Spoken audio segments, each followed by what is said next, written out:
Assalamualaikum and hi. So today I watched this short video by a solo Muslim traveler named Walid, and he talks about his experience on day 6 of Ramadan here. He wants to see what Ramadan life is like inside a traditional Malaysian village, so he traveled to a place called Kampung Laut in Kelantan. The first thing he talks about is visiting a famous landmark there. He explains that Kampung Laut is the place where the oldest mosque in all of Malaysia stands. Some people claiming it was built as early as the 1300s. He shared that the entire mosque is made completely of wood and they didn't use a single nail during its construction. He originally planned to break his fast right there, but he mentions that on Fridays, the local villagers actually go to a different mosque nearby.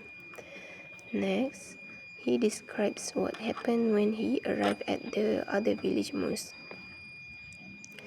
He says he walked in knowing absolutely nobody, and he figured the locals had probably never seen an outsider visit their mosque before.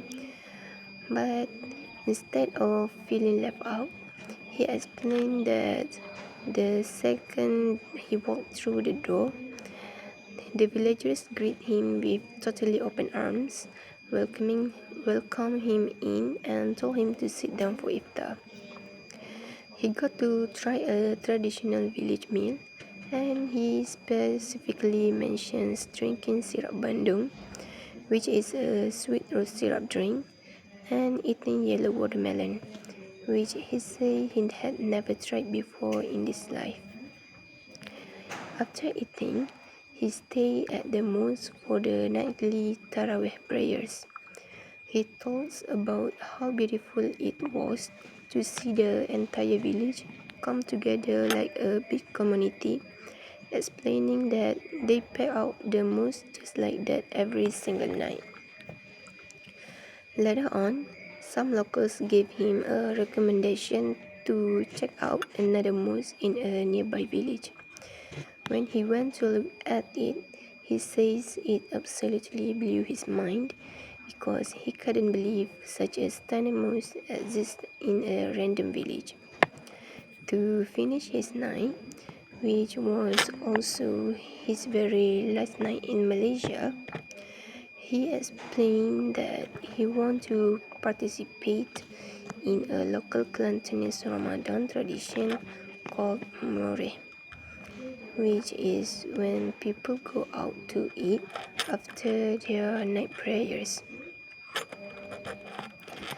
He tells us that every goes to eat chole, which is a popular Ramadan snack made up of mixed seafood or meat dipped in a rich and flavorful gravy. He says after trying it himself, he completely understands why the locals eat it every single night after Tarawih. He wraps up his story by saying that celebrating Ramadan in Malaysia was truly the best Ramadan experience of his entire life. So I hope he will coming again to celebrate Ramadan in Malaysia as the first time he visit Malaysia in Ramadan month. I think that's all.